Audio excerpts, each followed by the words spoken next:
بسم اللہ الرحمن الرحیم۔ السلام علیکم ڈیئر طلبہ، میں آپ لوگوں کی اردو کی ٹیچر مس اسما۔ آج آپ لوگوں کو میں قاطع دوم کا جو ٹاپک شروع کروا رہی ہیں اس کا نام ہے انشاء پردازی۔ انشاء پردازی کا مطلب ہے طرز تحریر، یعنی کہ جو ہم تحریر کر رہے ہیں، چاہے ہم عبارت تحریر کر رہے ہیں، خط کر رہے ہیں، درخواست کر رہے ہیں، مضمون کر رہے ہیں، ان کا طریقہ کار یعنی ان کو تحریر کرنے کا طریقہ، اس کو ہم کہیں گے انشاء پردازی۔ جیسا کہ ڈیئر طلبہ آپ لوگوں کا جو لٹریچر پورشن ہے وہ بھی مکمل ہو چکا ہے اور لینگویج کا بھی ہو چکا ہے، بس یہ جو آج کا رہ گیا ہے یہ اصول جو ہیں ہمارے، اس کو آپ تحریر کر لیجئے، اس کو سمجھ لیجئے، سمجھنے کے بعد اس کو جو ہے اپنی کاپی پر تحریر بھی کیجئے گا۔ اس کے بعد پھر آپ لوگوں کو درخواست اور خط وغیرہ کا کوئی بھی ٹاپک دیا جائے تو آپ لوگ اس کو بآسانی تحریر کر سکتے ہیں اپنی اردو کی کاپی پر۔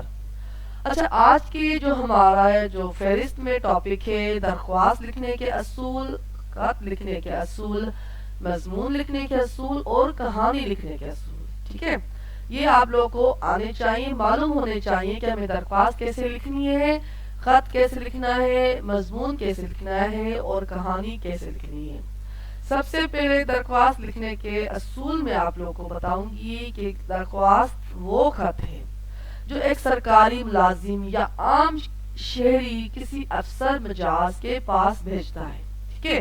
اس سلسلے میں مندرجہ ذیل ہدایات پیش نظر رکھیے، ان کو جو ہے اپنے مائنڈ میں رکھیے، کاپی پر تحریر بھی کر لیجئے تاکہ جب آپ لوگ کوئی درخواست لکھیں تو ان تمام اصولوں کو مد نظر رکھ کر لکھیں۔ نمبر 1، سرکاری افسران یا عہدیداران کو ان کے القاب و آداب کے ساتھ مخاطب کیا جاتا ہے، ٹھیک ہے؟ یعنی کہ ان کا جو مطلب کہ نام ہے، ان کو نام کو جو ہے جو ان کا جو شعبہ ہے اس شعبے کو جو ہے ہم لوگ با خدمت لکھ کر جو ہے تحریر کرتے ہیں، ٹھیک ہے؟ اس لیے جس افسر کو درخواست بھیجنی ہو سب سے پہلے اس کا عہدہ اور پتہ پیشانی پر لکھنا چاہیے۔ پیشانی مطلب سب سے اوپر کاپی پر جو ہے ان دا سینٹر لکھنا چاہیے۔ مثلا بخدمت جناب سپرنٹینڈنٹ صاحب ریلوے آفیسر لاہور، ٹھیک ہے؟ جس طرح ہم لوگ اسکول کے پرنسپل کو لکھتے ہیں تو ہم لکھیں گے بخدمت جناب صدر مدرس صاحب، ٹھیک ہے؟ اس کے نیچے پھر ہم لوگ جو ہے اپنا اسکول کا نام وغیرہ لکھتے ہیں۔ دوسری سطر کے شروع یا درمیان میں عالی جناب یا جناب والا الفاظ لکھنے چاہیے جو کہ ہم جہاں مارجن ڈرا کرتے ہیں وہاں لکھتے ہیں۔ اس کے بعد نمبر 3، نفس مضمون صاف اور واضح ہونا چاہیے۔ نفس مضمون یعنی کہ آپ کا جو عنوان ہے درخواست لکھنے کا، جو مقصد ہے جو آپ لکھ رہے ہیں، اسٹارٹ کر رہے ہیں، وہ صاف ہونا چاہیے، کلیئر ہونا چاہیے۔ جو کچھ لکھا جائے ادب و احترام کے ساتھ لکھا جائے، نیز کوئی غلط یا خلاف حقیقت بات نہ بیان کی جائے۔ اس کے بعد نمبر 4، نفس مضمون کو بالعموم مؤدبانہ اور دعائیہ الفاظ پر ختم کیا جائے۔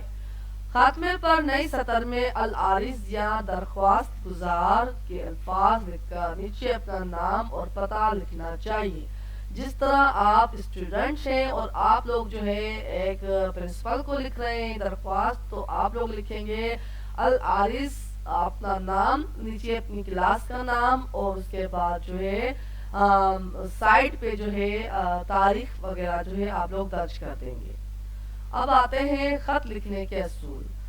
خط جو ہے ہم لوگ اپنے عزیزوں کو، رشتہ داروں کو، دوستوں کو لکھتے ہیں۔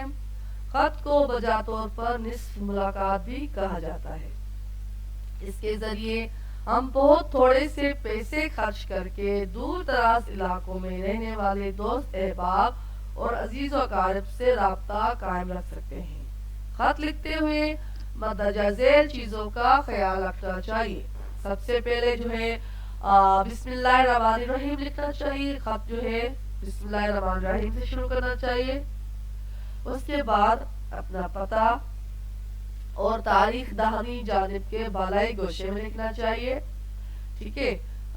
داہنی جانب کے بعد موضوع القاب جو ہے اس میں آپ کے خط میں جو آپ لکھ رہے ہیں وہ موضوع ہونے چاہیے، اور اصل موضوع پر جو ہے اظہار خیال کرنا چاہیے۔ اس کے بعد آتے ہیں ہم اپنے مضمون لکھنے کے اصول کی جانب۔ اپنے خیالات، مشاہدات، جذبات اور احساسات کو آسان، سادہ، واضح اور شائستہ الفاظ میں قلم بند کرنے کو مضمون نگاری کہتے ہیں۔ مضمون کو عام طور پر 3 حصوں میں تقسیم کیا گیا ہے۔ سب سے پہلے تمہید، اس کے بعد نفس مضمون، اور نمبر 3 پر اختتام۔ اب دیکھتے ہیں تمہید کیا چیز ہے۔ مضمون شروع کرنے سے پہلے اصل موضوع کے آغاز کی طرف جو قدم اٹھایا جاتا ہے اس کو تمہید کہتے ہیں۔ نفس مضمون، نفس مضمون کو مضمون کا مواد بھی کہا جاتا ہے۔ یہی مضمون کا اصلی اور حقیقی حصہ ہے۔ اس کو لکھنے کے لیے مضمون کی نوعیت کے مطابق اور توجہ کا ہونا ضروری ہے۔ نمبر 3 اختتام، مضمون کا اختتام جامع اور مدلل جملوں پر ہونا چاہیے، ٹھیک ہے۔ یہ مضمون کا نچوڑ ہوتا ہے، اس لیے دلکش، مؤثر، با مطلب اور مضمون کے اصل کے مطابق ہونا چاہیے۔ اب آتے ہیں ہم اپنے 4th ٹاپک کی جانب جو ہے کہانی لکھنے کے اصول۔ کہانی لکھتے ہوئے مندرجہ ذیل چیزوں کا خیال رکھنا چاہیے۔ کہانی گزرے ہوئے زمانے کا کوئی واقعہ بتاتی ہے، اس لیے ہمیشہ فعل ماضی میں بیان کرنا چاہیے۔ کہانی کو بالعموم ایک دفعہ کا ذکر ہے سے شروع کیا جاتا ہے۔ نمبر 2 کہانی نہ تو اتنی مختصر لکھیے کہ یہ محض ایک پیراگراف معلوم ہو، اور نہ اتنی لمبی لکھیے کہ ایک مضمون بن جائے۔ کہانی کے واقعات کو ہمیشہ ترتیب وار لکھیے۔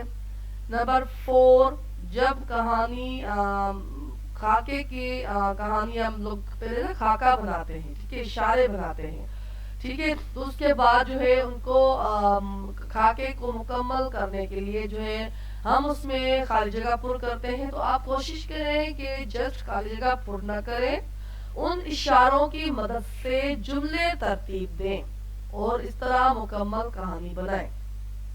خاکے میں صرف موٹے موٹے واقعات کی طرف اشارہ ہوتا ہے، اور آپ ان واقعات کو ملا کر جملے بنا کر اس کہانی کو ترتیب دیں گے۔